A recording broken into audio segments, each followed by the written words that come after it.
Magsiupo po ang lahat. So, dadako na po tayo sa ating pangalawang paksa.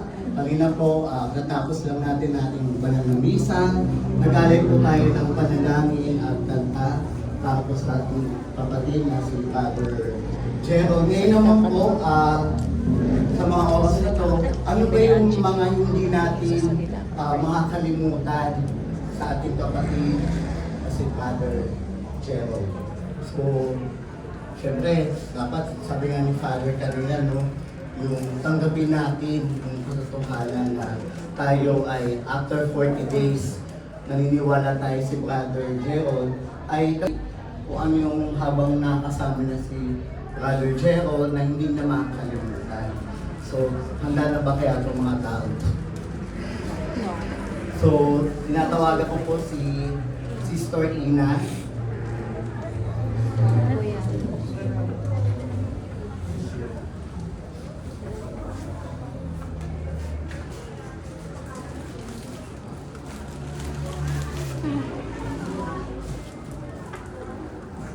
Hello po. Sa iba po na Indian, ako po yung daughter. Pangatay ko ni Jessie.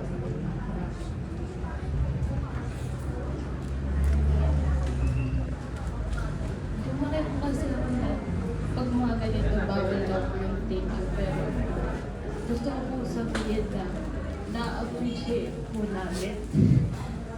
Bawal tao na nandito. Sa mga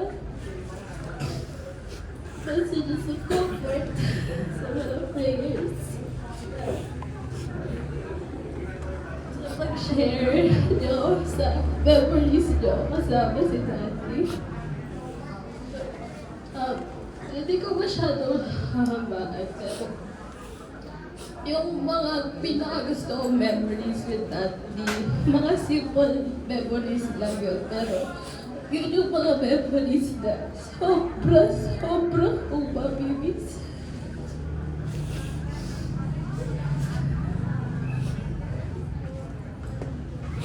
Usually kasi kapag nakinig sa akin si Daddy ng pagkain, lagi ako may ginagawa. Ang ginagawa ko doon, lagi ako kumuha ng isang subo kapag bibigyan ko siya ng pagkain. Tapos, lagi minsan iniinis ko pa siya, pinapakita ko pa sa kanya na kukuha ko ng isang subo.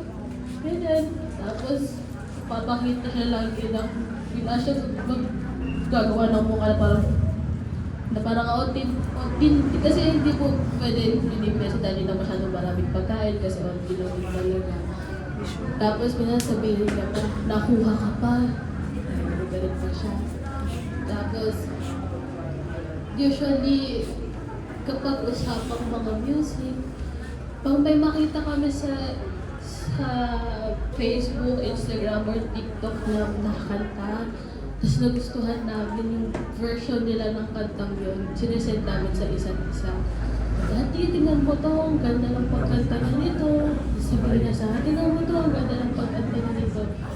Tapos minsan, may mga nagsisenta din kami ng mga... Kasi kami ng humor ni Daddy.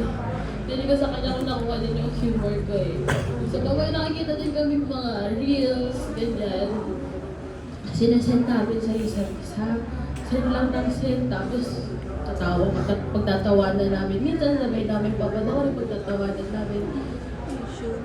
At yung pinaka-mamimiss ko talaga ay kasi siya lagi yung kaduwet ko kapag kumakanta. Sila yung nag-ano sa akin sa pagkanta, nag-introduce lahat. So, lagi namin kinakanta, paborito namin i-duet. Yung sa Moulin Rouge na movie, yung Come What May na kanta. Every year, kapag naririnig namin yun, pag gusto namin kantahin yun, lagi namin kakantahin sa isa't isa. Minsan naman sa ibang kanta, siya yung magigitara, ako yung kakanta. Meron siyang, tapos yung pag-gitara, magtuturo siya ng mga chords na hindi ko alam. Na kapag yung yung mga chords na kailangan nakatutok yung isang buong kamay sa bar. Sabi ko, Daddy, may iba bang alternative dyan na mas madali? Ang hirap eh. Pero kasi tuturo niya sa akin. So, yung mga ganong simple memories, yung pinakamamimiss ko. Kasi parang, sino nakatuhan ko ngayon? Sino yung magsasabi sa akin na kung kaya mo pala yan, kaya mo naman pala kanta, hindi mo tiwala ka lang sa sarili mo. Sobra ko pa mamimiss yun. Actually, kanina, pag nalulungkot ako, lagi ko tinitignan yung mga duet namin. Tapos sana pala, mas nag-duet pa kami nagtuduet. Sana mas marami pa kami mga kanta. Pero, yun din yung mga memories na kapag mamimiss ko siya, lagi kong babalikan.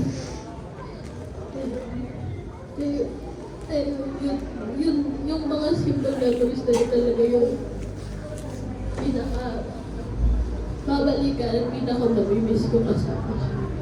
So, yun. Daddy, I love you. Mamimiss kita sobra. Alam ko, you're in a very better place na. Punta-puntahan mo na lang ako sa panaginip. Kahit mo kasi si Mami takot yan eh. Kahit sa akin. Para kahit sa panaginip doon ko, ikwento lahat ng mga mamimiss mo. I love you.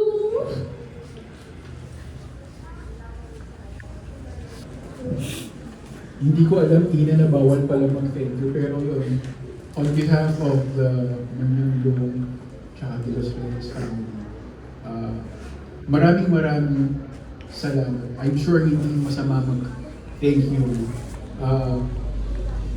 Siguro yung pinaka natutunan ko sa kapatid ko is kailangan natin maging appreciative sa kahit na anong bagay na ibibigay sa'yo. Malaki, thank you. Maliit, thank you. Wala, thank you. Kasi, napaka-iksi ng buhay. So, ang daming tinuro sa akin ng kapatid ko. Siya yung panganay, ako yung pangalawa, ito yung bunso. So, tatlo kami. Ayokong magkwento ng malungkot kasi ang dami ko natutunan sa kuya ko na nagagamit ko ngayon.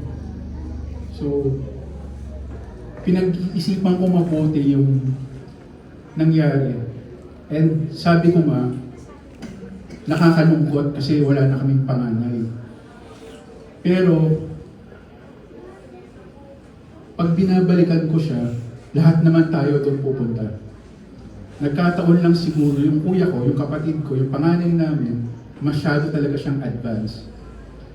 Doon sa mga hindi nakakilala sa kuya ko, high school pa lang nagdadrive na kasi siya. Ako natuto ko mag-drive, siguro nagtatrabaho na ako. Siya yung unang natutong mag-gitara, tol, di ba? So nung natutong mag-gitara yung kapatid ko, nag-aral din kami mag-gitara. So kumbaga siya parati yung advance. So ngayon nagkasakit din siya. Tinuro niya rin sa amin na masama pala yung sobra. So akala ko kasi, tahimik lang ako, akala ko kay matalino. Pero pag binabalikan ko siya, mas matalino pala yung kapatid ko. Kasi, ang dami niyang alam na tinuro niya sa amin lahat. Tinuro niya sa akin na paano maging matapang. Kasi sa magkakapatid, saka sa magpipinsan, ako yung pinakatahimik. Tinuro niya sa akin na dapat lumaban ka paminsan-minsan. Tinuro niya rin sa akin na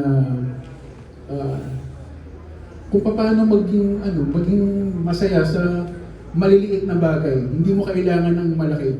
So pag naglambing sa akin yung kapatid ko, magsisend yan, tol, pwede naman akong 200 pesos, bibili lang ako ng KFC. Kailangan ko sa dialysis ko. So ganun yung relationship namin magkapatid. Hindi kami madalas mag-usap, pero pag meron siyang kailangan, alam niya, hindi ko siya papabayaan.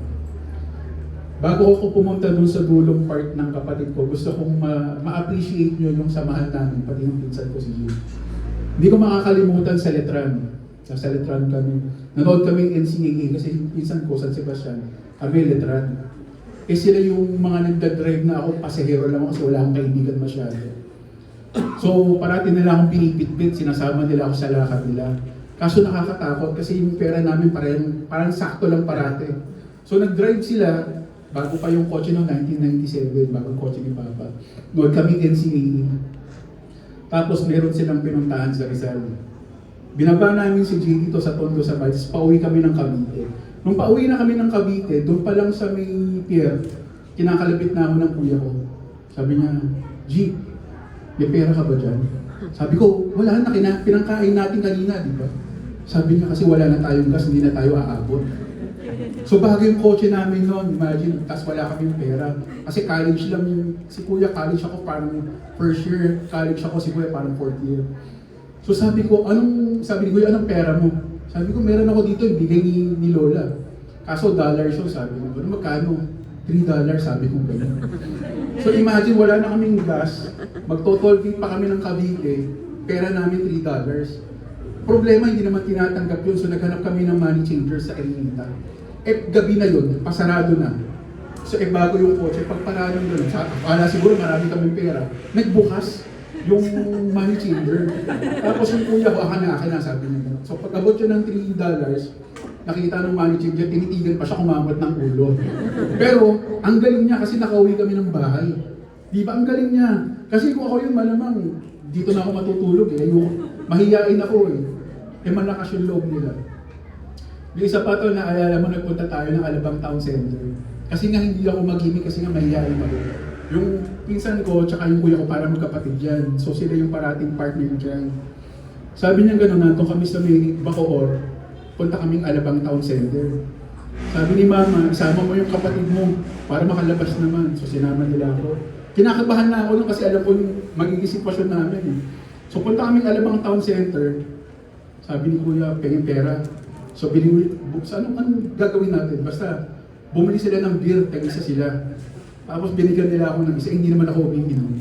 Nung panahon na yun.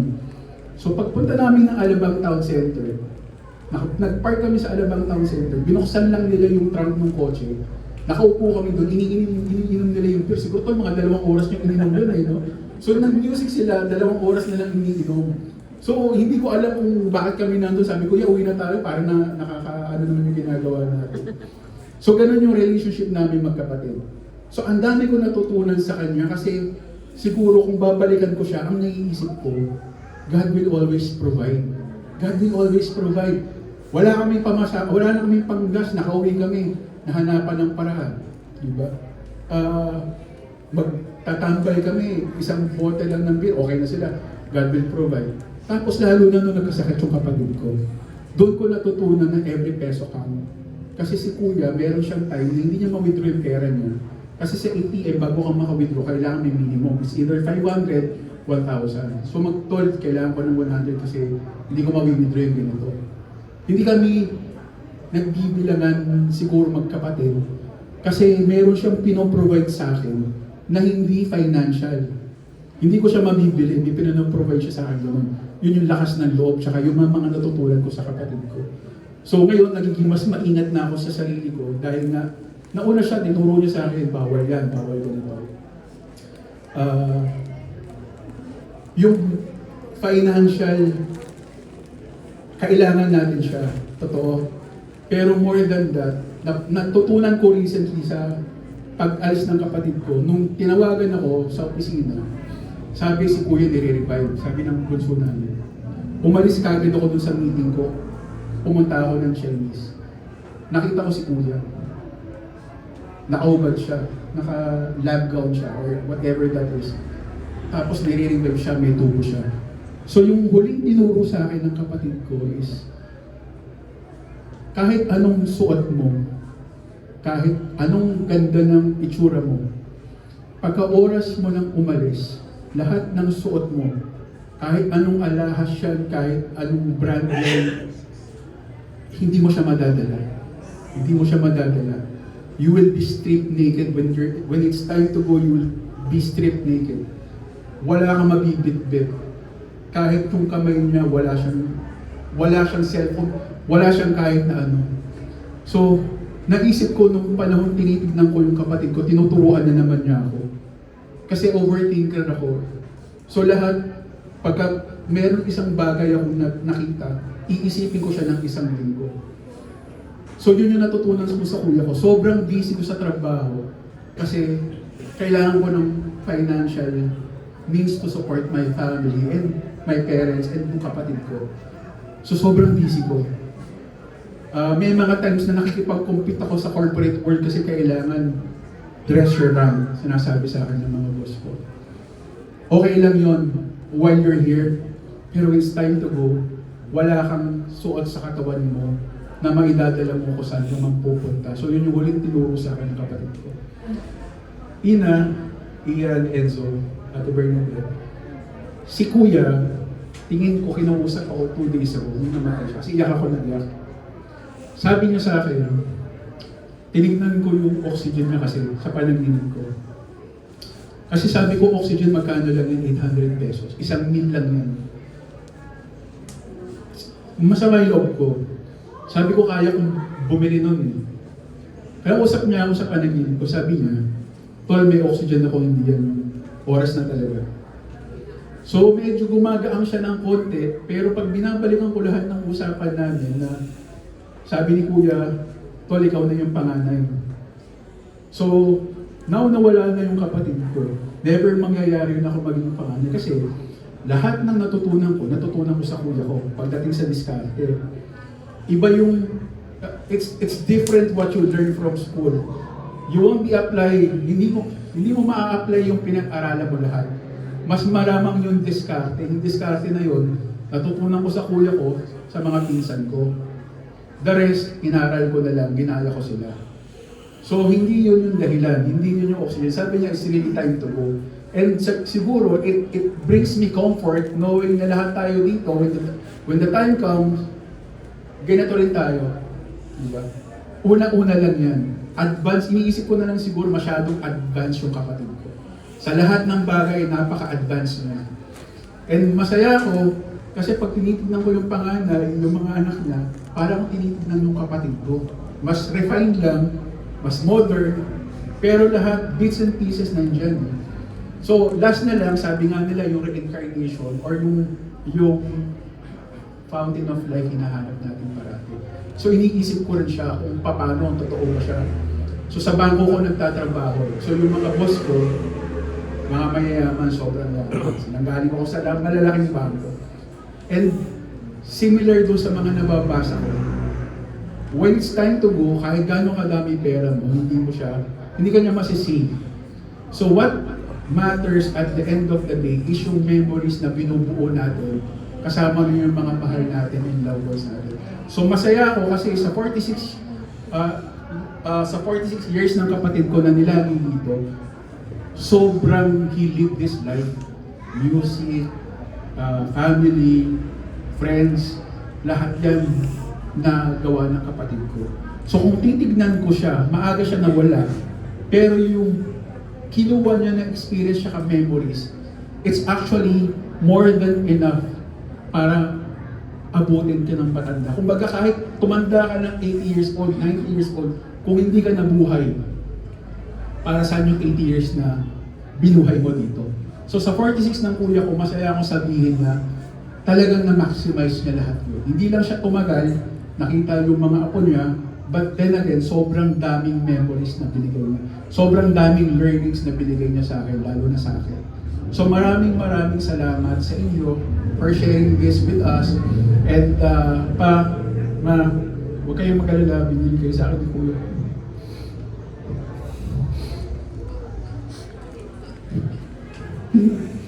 Hindi na binili na kayo sa akin.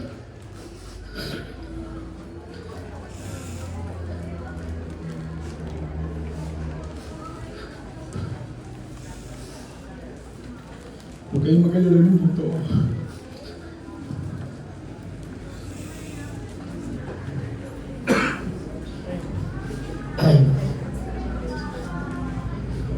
Siguro kung may isang tao rito na ayaw ni Gerald magsalita, ako yun. Dahil baka ibisto ko siya sa mga... Pero huwag ka mag-alala, tol. Sabay kami lumaki. Isang taon lang.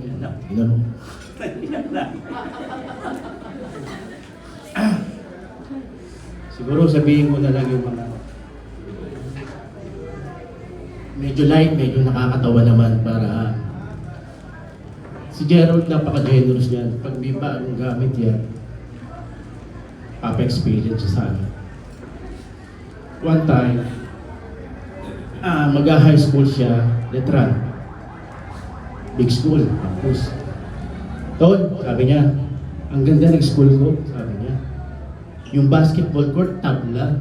Sabi niya, gano'n. Sama ka sa akin, sabi niya. Sige, sabi ko, jogging muna kami sa PICC, then Intramuros. Pinakita niya, nilibot niya ako. Ngayon yung pamasahin namin pa uwi, kwento nito, laging sakto lang kami. So sakto lang yung pamasahin namin, sabi niya, may masarap ng 30 mami sa Binondo, sabi niya. Hilig kumain niya. Maglakad na lang tayo, sabi niya. Huwag na tayo mamasahin. Sige, sabi ko sa kanya. Nilakad kami ng Binondo. Hindi nakainan namin 30 mami, kami palang dalawa yung customer. Umorder kami dalawa. Habang kumakain kami, sabi ko doon sa nagtitinda, Kuya, wala ka ba sipsipin dyan? Yung buto, yung ganyan. Meron, sabi ko, binigyan ako. Totoo to Totoo nangyari to. Binigyan ako ng buto-buto na may mga lite. Nainggit si Gerald. Tolpingin naman. Bahala ka, sabi ko. Sabi ko, wala lang. Ginangat-ngat ko yung ano. Katingin siya sa akin. Mamaya may nilapag ko, tapos nakakain ako. Pinuha ng mama, buto-buto. Binalik to sa pinakukulungan.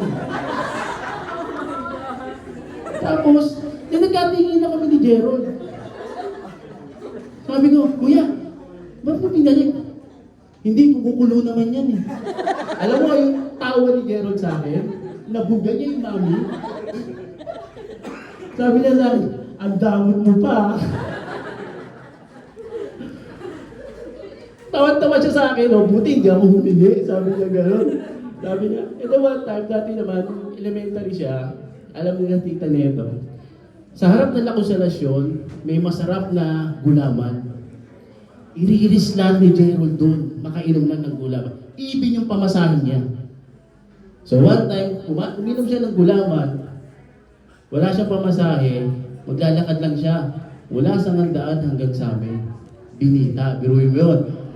Hawak-hawak niya yung sago habang naglalakad siya. Ganyan.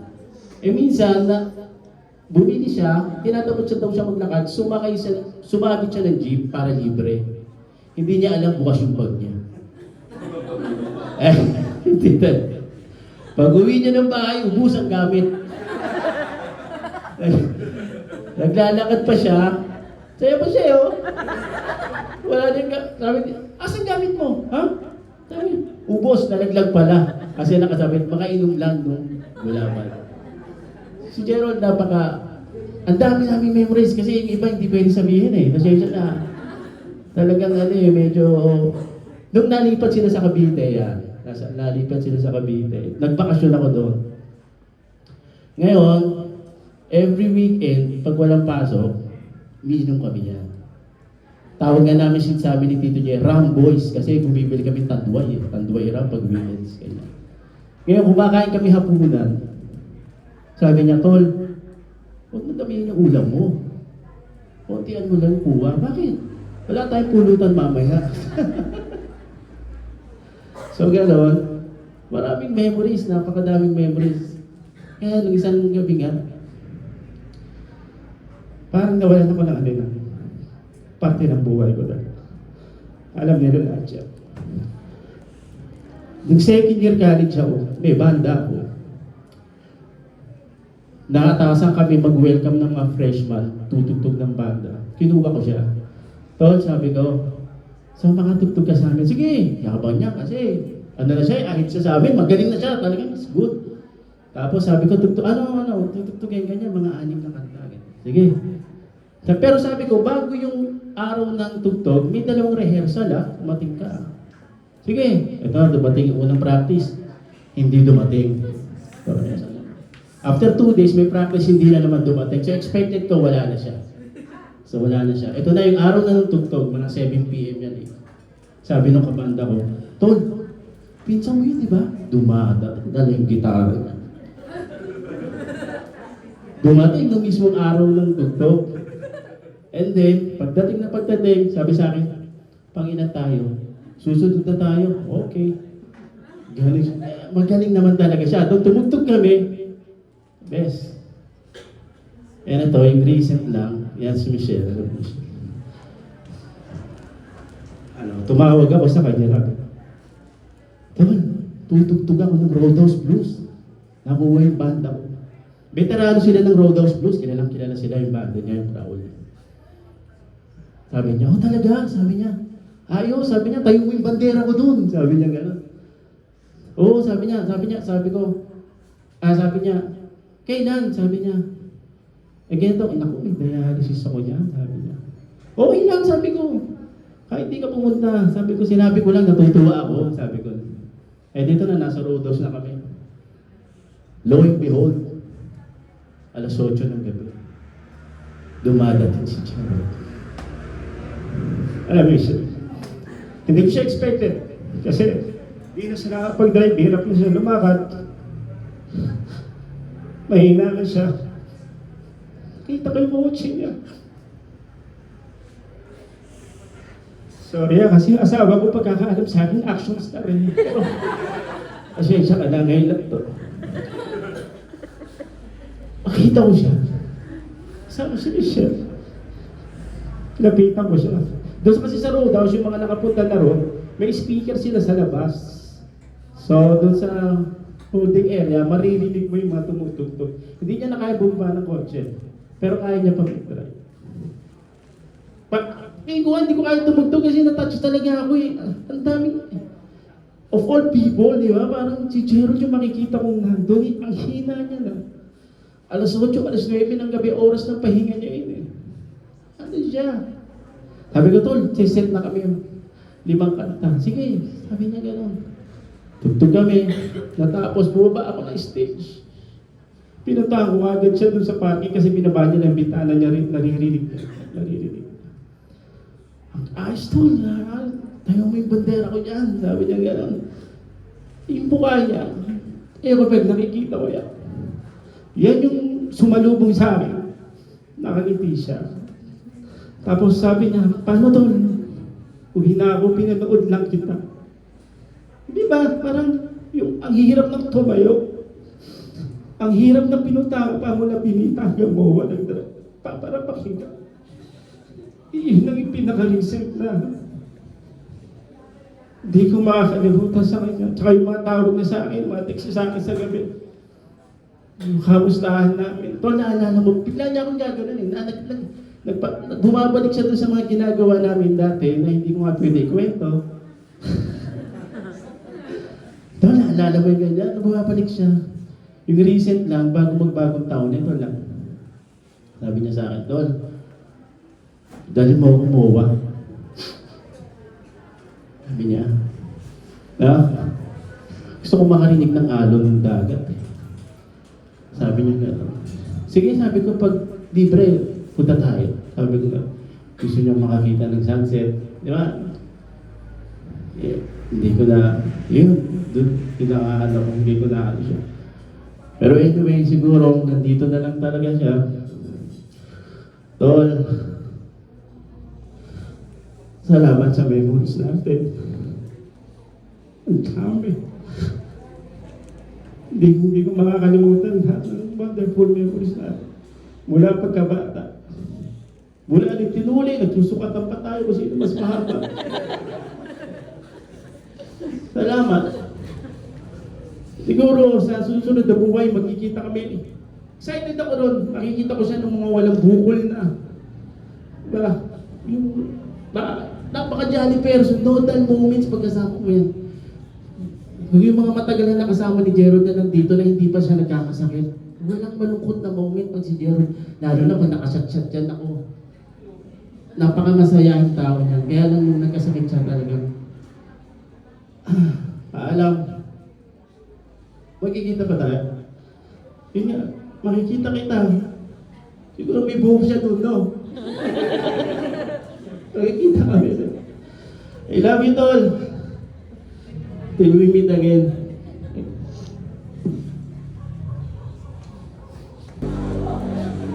So, new employee ako nun eh. So, sabi ko, late, baka ito yung manager. Kasi, alas 9 yung pasok namin. Alas 9. Dumating siya mga almost mag-11 na siguro. Ganyan. Or 10 something. So, manager siguro. Ito kasi laking tao eh. Diba? So, pag naglakad. Ano, ganyan. So, may bago tayo si ano, ganito. So, tinawag niya ako. Ano po? So, nost niya ako kung ano yung mga background ko, yung ganyan. Sabi ko, stricto naman ang manager na to. Later on, dumating yung boss niya, si Kawata yung boss niya, si Gio. Ayun. Sabi ko, office mate ko lang pala to, makatanong. Office mate lang pala, akala ko manager kasi nung oras na dumating. So, isa yan sa mga happy moments ko with him na pumunta ako doon, tuwan-tuwa din siya na nandun yung mga kaibigan niya, lahat. Niyaan ko lang siya.